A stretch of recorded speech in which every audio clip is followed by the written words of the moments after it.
Handang magdagdag ng makabagong gamit ang Ninoy Aquino International Airport upang mapabilis ang serbisyo sa mga pasaherong papasok at lalabas ng Pilipinas, lalo na ngayong darating na Kapaskuhan, kung saan inaasahan ng Department of Tourism ang patuloy na pagtaas ng bilang ng mga turistang darayo sa ating bansa.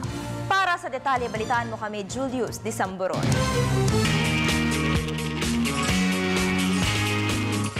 Patuloy ang pagtaas ng bilang ng mga foreign tourist arrival sa bansa simula noong unang bahagi ng taon.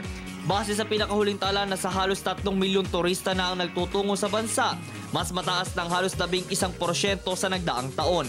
Ayon kay Tourism Secretary Mon Jimenez, isa itong positibo at magandang ulat para sa ating bansa dahil nabibilang na ang Pilipinas sa ilang bansa sa buong mundo na dinadayo.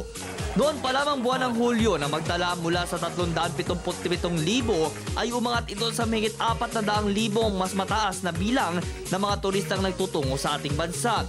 Inaasahan din ng kalihim na mas lalago pa ang sektor ng turismo sa taong 2015, ang taon kung saan gaganapin ang ASEAN Economic Zone. Kaalinsabay nito ipapagandahin at gagawing moderno ng pamahalaan ng mga pasilidad sa mga paliparan sa bansa. Bibili ng mga makabagong kagamitan ng Bureau of Immigration para sa Ninoy Aquino International Airport at ilang pang pangunahing airport sa bansa. Ito ay dahil sa naaprubahan ang nasa 84 na milyong pisong pondo nito para sa automation projects ng ahensya.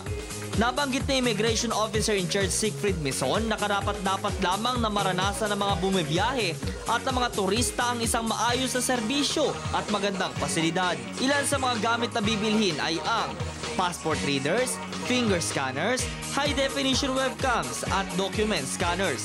Ito ay upang matiyak na lehitimo at hindi peke ang mga dokumento ng isang pasaherong papasok o lalabas ng bansa.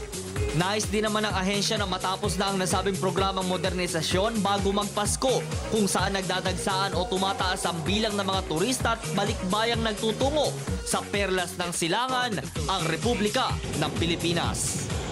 Para sa Telebisyon ng Bayan, ako si Julius Disamboron.